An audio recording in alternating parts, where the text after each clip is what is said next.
예, 안녕하십니까. 이 책이 제가 하나 지금 소개를 하려고 들고 나왔는데, 수령 연기자 김정은. 이거는 장진성이라고 북한에 있을 때 통일전선부, 통전부라 그러죠. 이번에 김정철이가 그 직책을 맡아서, 수장의 직책을 맡아서 좀 알려진 거기 부원이었고, 조선중앙방송위원회 기자였고, 그래서 황장엽 이후에 가장 고위 탈북자고 지금 이제 태영호 공사가 왔기 때문에 좀 달라졌지만 하여튼 북한에 대해서 이 고위층에 대해서 잘 아는 이 고위 탈북자가 쓴 책입니다. 이 장진성에 대해서 무슨 5.18 광순이 이중간첩이니 그러는데 최소한 제가 상식적으로 판단할 때는 그건 불가능하다. 장진성이 저하고 한 살 차인데 5.18 광주에 내려올 때 8살이란 얘기인데 그래서 부모님과 함께 내려왔다. 저는 도저히 상식적으로 믿을 수 없고 이중간첩에 대해서는 그건 늘 사실 의심을 해봐야 되는데 장진성은 사실은 이 김정은 체제가 무너졌을 때 그 북한 체제에서 큰 역할을 하겠다는 꿈을 갖고 있고 그에 대한 사실은 플랜도 많이 얘기했기 때문에 저는 이중간첩이라고 좀 보기도 어렵고요. 단지 좀 중국에 좀 많이 기대하는 측면은 있어요. 그러니까 이제 시진핑하고 김정은이 충돌을 하니까 그래서 시진핑이 김정은을 제거할 거다. 이런 부분들을 좀 믿는 부분이 있습니다. 그건 이 책에도 좀 나와 있거든요. 이 책에도. 그래서 제가 알려드렸는데 그런 정도 인물로 저는 보고 있습니다. 그리고 이중간첩이든 뭐든 이 책 내용이 논리적이거든요. 제가 이걸 다 팩트가 맞냐 틀리냐 확인할 방법이 없죠. 이 북한에 대한 정보는 원래 그렇습니다. 근데 이게 논리가 쭉 맞아 들어가니까 충분히 납득할 만한 내용들이다. 그래서 제가 참고를 하는 겁니다. 쉽게 얘기하면 이 책의 이 주제는 김정은은 절대 권력이 아니고 그냥 당 조직이 이끌어주는 대로 따라하는 연기자일 뿐이다. 북한은 연극 정권이다. 수령 한 사람만이 주인공이고 특권층 몇 사람이 충신의 조연으로 출연하는 무대 공화국이다. 무대와 객석을 하나로 잇는 수령주의 기획자는 당 조직 지도부이다. 극소수의 그들은 당 조직 생활에 대한 지도 권한으로 주민들을 객석에 집합시키고 무대를 향해 박수와 흥분, 환희와 슬픔이 모아지도록 강요해왔다. 따라서 김정은이 지금 당장 급사하더라도 김여정을 내세운 수령주의 시스템은 정상적으로 유지되게끔 되어 있다. 그러니까 이거에 대해서 좀 비판하는 부분도 있는데, 그러니까 김정은 제거가 의미가 없냐 이렇게 반박들을 하는데 결국 수령주의 시스템을 때려 부숴야지 김정은이 하나 암살을 한다고 끝나는 게 아니다라는 이제 그 주장이죠. 근데 그래서 이 책이 김정은을 끝내지 말자가 아니고 수령주의 시스템 자체를 부숴야 된다는 그 뜻인데, 예전에 그 히틀러를 암살하려고 했었던 톰 크루스 주연의 영화가 있지 않습니까? 히틀러 암살 영화. 근데 그 사실 영화가 중요한 게 아니고 그 사건 자체가 역사적으로 워낙 중요한데, 그럼 왜 그 당시 독일의 이제 이른바 반 히틀러 세력이 히틀러 하나 암살하고 끝낼 생각을 안 했느냐. 바로 히틀러의 이른바 나치즘 체제가 돌아가기 시작하면은 히틀러 하나 죽인다고 해서 해결될 게 아니기 때문에 그 당시 히물러라든지 쫙 있지 않습니까? 이 시스템 자체를 붕괴시키기 위해서 히틀러 하나 암살하고 끝내는 게 아니라 발킬이라 그래가지고 국가가 비상사태가 걸리면은 이 소요를 진압하려고 출동하는 그 군을 이용해서 완전히 엎으려고 그랬다는 거죠. 그러니까 그거랑 비교해보면 지금 이 장진성의 주장이 그렇게 막 낯선 주장은 아니라는 겁니다.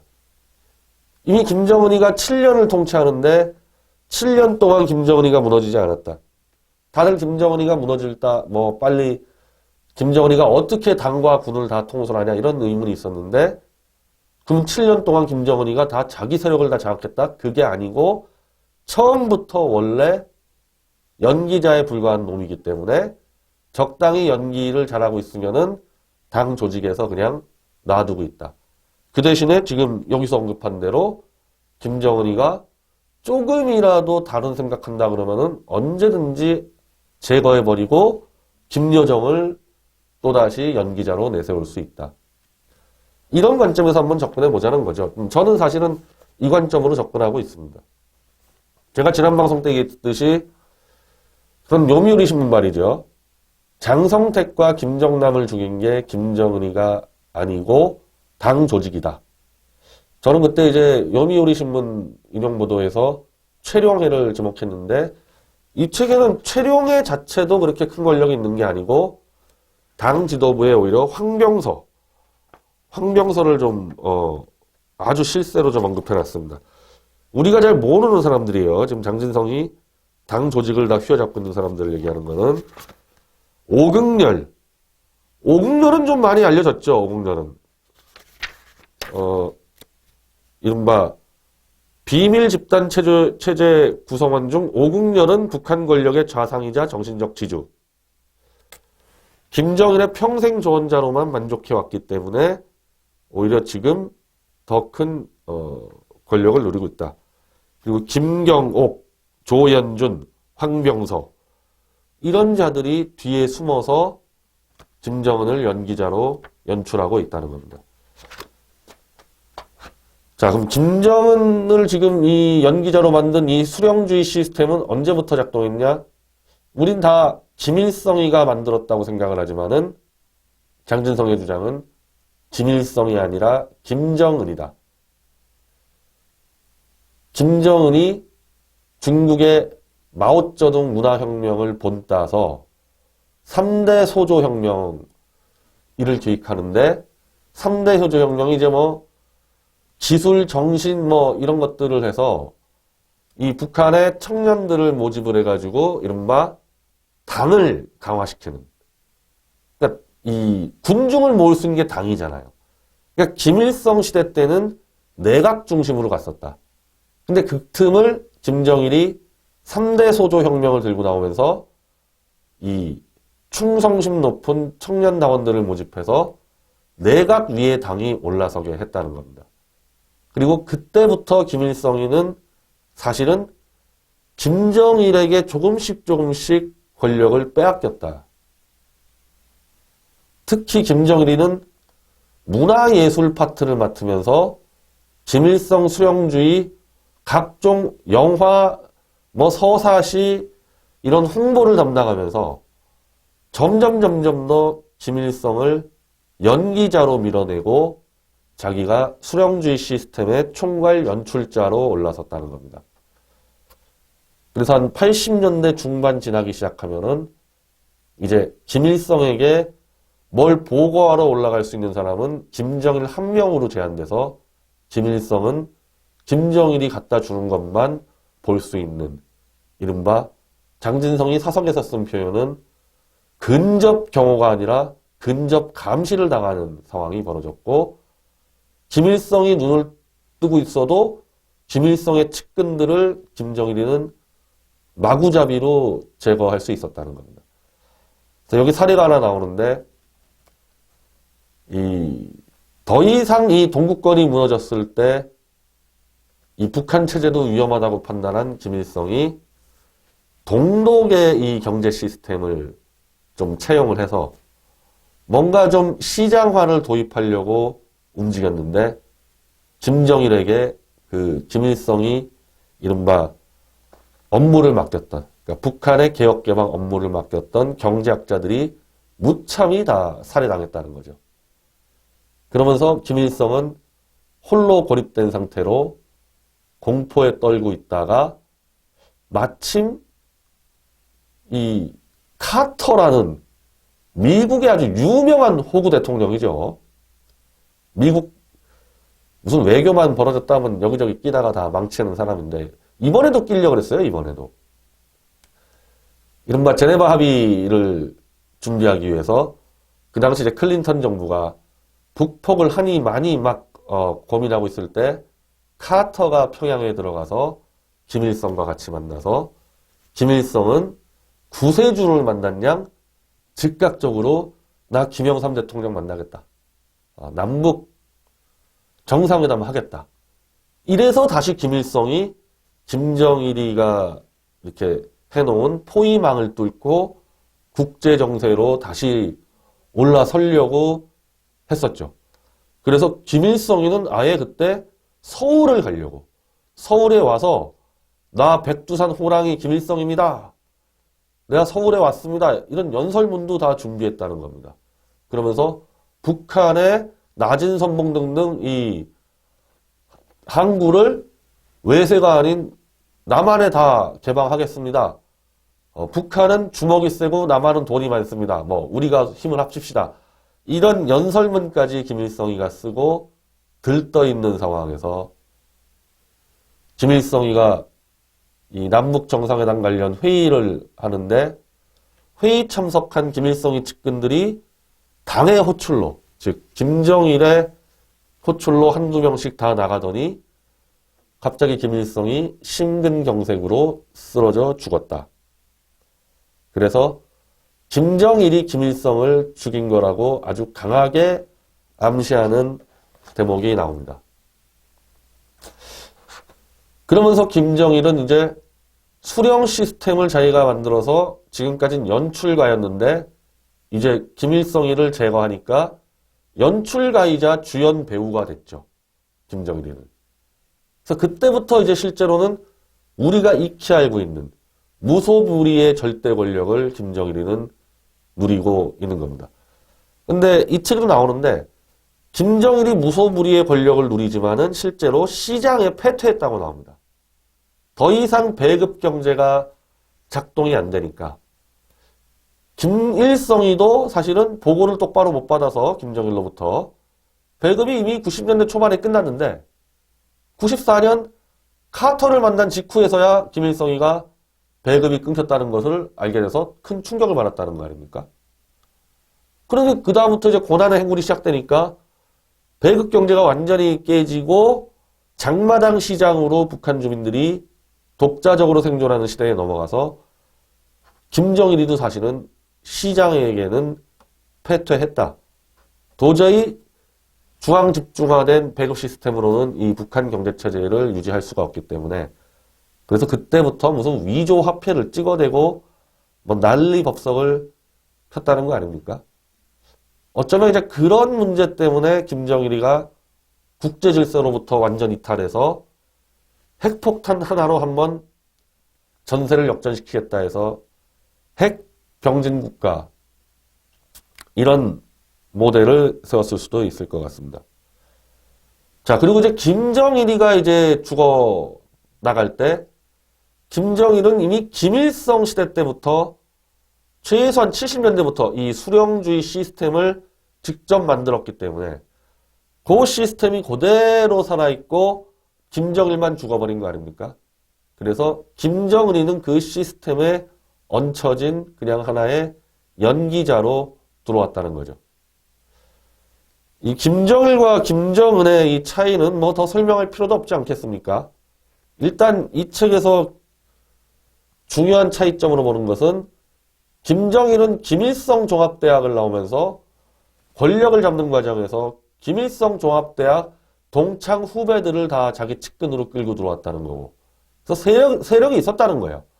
당을 수령 시스템으로 해서 김일성까지 엎어버릴 만한 세력이 있었는데 김정은이는 그냥 유럽의 귀족학교 다니면서 술이나 퍼마시고 다녔는데 동창이 한 명도 없다. 김정은이 측근이 하나도 없다. 만약에 김정은이가 자기 권력을 다 장악했다면은 이미 김정은 또래나 김정은 약간 5살, 10살 위, 이 정도가 북한을 장악했어야 되거든요. 근데 여전히 아까 말씀드린 황병서, 최용해, 오극렬, 김정일 시대 때 인물들이 그대로 있다는 거잖아요. 아무런 권력을 장악 못했다는 겁니다. 자, 예를 들면요. 박정희 대통령이 44살 때 5.16 혁명을 성공시켜버리니까 그때 김종필이 30대였고요. 그때 중앙정보부장도 하고 나중에 총리도 하고 김형욱 그 아주 유명한 중앙정보부장이죠. 그리고 뭐 차지철, 뭐 김재규 다 박정희 대통령 바로 미친 40대 초반, 30대 중후반들이 제 이른바 3공화국 때 권력을 다 장악하지 않았습니까? 그러니까 김정은이 권력을 장악했으면요. 이 정도 또래가 다 나와야 되는데 아무도 없잖아요. 아무도. 김정은이는 그냥 혼자 연기자 노릇만 하고 있을 뿐이죠. 그리고 지난번 요미우리 이 보도하고 똑같이 장성택과 김정남은 김정은이 제거한 게 아니다. 당 조직 지도부에서 제거를 했다. 그럼 장성택을 제거한 이유를 이제 요미우리는 중국과 손을 잡고 개혁개방으로 간다는 부분으로 분석을 했고, 지금 여기서는 좀 더 이 체제적으로 장성택은 내각 중심자다. 내각으로서 국가를 통치해야 되는 그런 입장을 갖고 있는데, 이 당의 이 실세들은 내각을 무력화시키고 당이 다 좌지우지하니까 내각과 당과의 이른바 권력 투쟁 속에서 장성택이가 고사포로 처형을 당했고, 여기도 이제 사진이 나오는데 이 사진은 뭐 흑백 사진이라서 그런데 뭐 검색하면 쭉 나옵니다. 장성택이가 고사포로 처형당한 뒤 5일 뒤에 김정은이가 김정일 추모 2주년 대회 때 나왔을 때 멍하니 공포에 질린 모습으로 멀뚱멀뚱 있었다. 그 사진 나와 있어요. 검색하면 나옵니다. 이건 도저히 고모부를 죽인 무자비한 독재자의 모습이 아니라 공포에 질린 연기자의 모습이었다. 그리고 김정남이 화학무기로 암살당했을 때에도 그거는 KBS 영상에 그냥 남아 있습니다. 그 당시 광명성 뭐 실험 성공했다 가지고 조금 막 잔치 분위기인데 김정은이 멍하니 그냥 넉나간 사람처럼 막 이 정도 박수치고 있는 겁에 질린 그냥 개 돼지일 뿐이지 아무것도 아닌 놈이다. 이게 요미우리 신문이나 지금 이 책이나 그 관점은 아주 비슷한 거죠. 자, 근데 지금 여기서 중요한 거는 그럼 도대체 이 김정은과 이 수령 시스템의 상황에서 트럼프 대통령과 1대1 비핵화 담판을 짓는 그 의도를 유출을 해볼 수 있다는 거죠. 지금 뭐 아무것도 모르는 사람들이 유튜브 좀 한다고 그냥 김정은은 절대 핵을 포기하지 않는다. 그냥 보수의 초등학생이나 볼 수 있는 그 기초 상식 가지고 그거 붙들고 늘어지고 있는데 쥐들이 살기 위해서 무슨 짓을 못합니까? 자, 지금 이 유추한다면요. 김정은이는 그냥 오렌지족 재벌 3세에 불과한 놈입니다. 그것도 북한에 아무 세력도 없고 스위스 귀족 학교 다니고 데니스 로드맨 같은 NBA 스타하고 술 처먹고 노는 거 좋아하고 이런 놈이 무슨 지 목숨을 내걸고 미국과 전쟁을 할 배짱이 있겠냐 이거죠. 지금 핵병진 국가 하려면요. 미국이 이른바 북폭을 들어온다 하면은 목숨을 걸고 남한 전체를 불바다 만들 정도의 각오가 돼 있어야 되거든요. 그거 없이 핵병진 국가 밀어붙이지 못하지 않습니까? 그런데 지금 이 김정은 연기자가 무슨 그런 결단을 내느냐 이겁니다. 반대로 그러면 김정은이를 연기자로 부려먹고 있는 황병서, 오국열 등 이 당 중앙 실세들은 그럼 이 사람들은 그러면 또 핵병진 국가를 위해서 자기 목숨을 버릴 수 있는 사람이냐?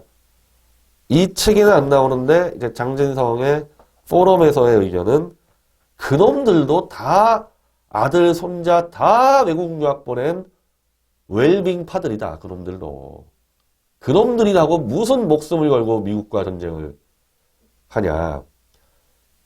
그리고 이제 이 책에서 하나 또 의미 있는 거는 당이 모든 걸 장악하고 있다면 그럼 도대체 북한의 군대는 뭐냐, 군대는. 아무것도 아니라는 겁니다, 군대는. 당이 북한 주민들을 정신적으로 세뇌시키면서 지배할 때에 동원되는 하나의 수단일 뿐이지 군대가 북한을 좌지우지 않는다. 즉 군대 역시 쇼나 연기나 선동 수단일 뿐이다. 이것도요. 원래 이 군대가 정치화되잖아요. 지금 당의 쇼에 군대가 이용된다는 얘기는 정치 군인들이란 얘기인데 군대가 정치에 이용되기 시작하면 군인은 전쟁을 못합니다. 정치 권력에 맞들인 놈들이 무슨 목숨 걸고 전쟁을 하겠어요. 이거 안 되는 거죠. 그래서 미국의 원래 이 국방장관 인사정책이 지금 이번에 매티스 장관 때는 좀 아니지만은 국방부 장관은 원래 미국은 민간인을 시킨다는 그 기준이 있습니다. 그래서 주로 사업가들 많이 합니다. 사업가.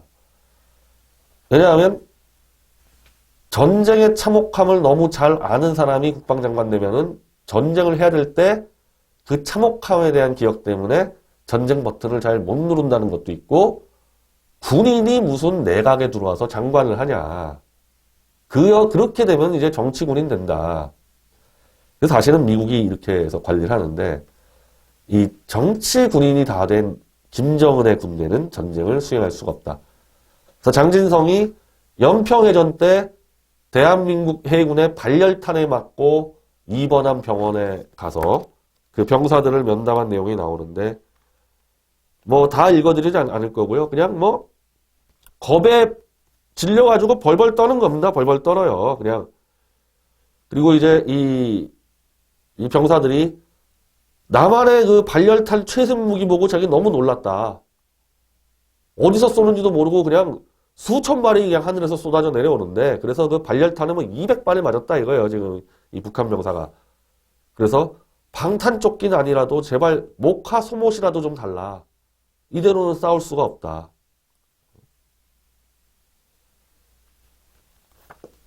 한마디로 미군은 고사하고 대한민국 이 군대도 지금 이게 군대가 아니죠. 이게 완전히. 대한민국 군대 그 현대화된 수준도 겁을 잔뜩 먹는 수준에. 그리고 북한의 해군은 특별한 경우 없으면 기름도 없어서 출동도 못하는 수준. 전쟁을 할 만한 놈들이 아니라는 거죠. 한마디로. 그 수준이 안 된다는 겁니다. 자, 그럼 이제 좀 그림이 보이나요? 지금 트럼프 대통령은 전쟁 불사론을 수차례 얘기를 했죠. 트럼프 대통령뿐입니까? 이번에 이 국무장관 된 마이크 폼페이오 CIA 국장. 쥐도새도 모르게 김정은 제거해버릴 수 있다. 뭐 지금 트럼프 행정부에서 지금 뭐 한두 명이냐고요. 이렇게 전쟁 불사론을. 그리고 미국의 이 시스템 봤을 때는 김정은이하고 문재인이하고 둘이 똘똘 뭉쳐서 핵무기 지키려고 하는 순간에 그냥 평양 불바다 되는 게 기정사실화 됐었죠. 예. 그건 어쩔 수 없는 상황이었죠. 그걸 가지고 무슨 북폭을 뭐 예상하니만이 김정은과 문재인이 어떻게 나오냐 따라 가지고 북폭이 결정나는 거지. 지금처럼 김정은이가 튀어나와서 트럼프와 만나겠습니다 하는 순간에 북폭 뭐 하랍니까? 이걸 무슨 예상 그런 문제예요. 그럼 김정은이가 비핵화를 전제로 트럼프와 만난다. 지금 미국도 그렇고 대한민국 보수 진영도 도저히 신뢰가 안 가니까 이놈이 어떻게 비핵화를 하겠냐. 이놈이. 김정은이가 비핵화하는 건 불가능하고 이건 연기자일 뿐이고 자 그러면 황병서나 이런 당 실세들 이자들도 어차피 전쟁은 무서워서 못하고 목숨을 부지하려면은 미국과 만나서 핵폭탄 제거에 다 동의해야 되고 거기서 조금이라도 사기치다 걸리는 순간에는 이번엔 진짜 완전 끝장나는 그런 상황이니까 그것도 못하고 그래서 핵을 드러내고 미국하고 이른바 야합을 해서 미국에 이제 줄을 바깥하는 거죠, 중국에서. 그리고 대한민국의 돈을 빨아먹는 연방제 친미 국가로 갈 계획을 충분히 할 수 있다는 거죠. 그 계획을 한다는 것과 그게 실현된다는 건 또 다른 문제예요. 지금 이 상황에서요. 중국을 김정은이 배반하는 것은 불가능하다. 아니, 불가능한 게 아니고, 지금 문재인이랑 김정은이는요, 지금 불가능한 거에 계속 도전하고 있거든요. 불가능하다와 이 둘이 불가능한 음모를 꾸민다는 건 다른 개념이란 말이죠. 그럼 트럼프 대통령 이제는 마이크 폼페이오하고 협상해야 돼요. 북핵 제거 협상을. 폼페이오 국무장관을 속여서 북핵을 그냥 유지하고 돈 뜯어먹는 건 가능한 얘기입니까, 그거는? 그건 원천적으로 불가능하잖아요. 그 불가능한 상습된 수법은 못 쓰는 거고, 그러면 다른 수법을 써보자 해서 핵을 드러내고 한번 미국과 붙어보자. 그 발상은 충분히 할 수 있습니다. 근데 그러면은 그게 되겠냐? 안 되죠. 바로 수령주의 시스템 때문에 안 되는 거죠. 지금까지 그 수령주의 시스템으로 북한 주민들에게 핵병진 국가 해가지고 핵무기만 만들면은 남한을 다 우리가 미군 쫓아내고 먹을 수 있다. 미제 다 물러나라 해왔던 놈들이 갑자기 미국한테 가서 머리 숙이고 이게 되겠냐 이거예요, 이게. 그런 식으로 시스템 되어 왔는데. 여기도 지금 그게 나오는데 김정일이의 유는 핵병진 국가다. 너 핵 들고 무조건 버티고 있어라, 핵무기. 너 핵무기 놓치면 넌 그냥 개돼지 된다. 핵무기를 버린 김정은이가 그리고 그 수령주의 시스템이 작동되겠냐는 거죠. 이게 그냥 막 그냥 허세를 부리는, 아무것도 가진 거 없는데 허세를 부리는 놈 같은 경우는 뭐 하나 걸려가지고 그냥 하나 무너지면은 와르르르 무너져 내리는데 그게 핵입니다. 핵 드러내고 어떻게 주민을 통제 시스템화 할 수 있겠냐는 거죠. 특히 북미 수교, 자, 북한 인권 일단 제끼고 북미 수교 했다 치자 이거예요. 그 미 대사관이 평양으로 들어가는데 미 대사관이 평양 들어가서 뭐 하겠습니까? 북한 인권 실태 보고서 계속 갖다 올릴 거 아니에요.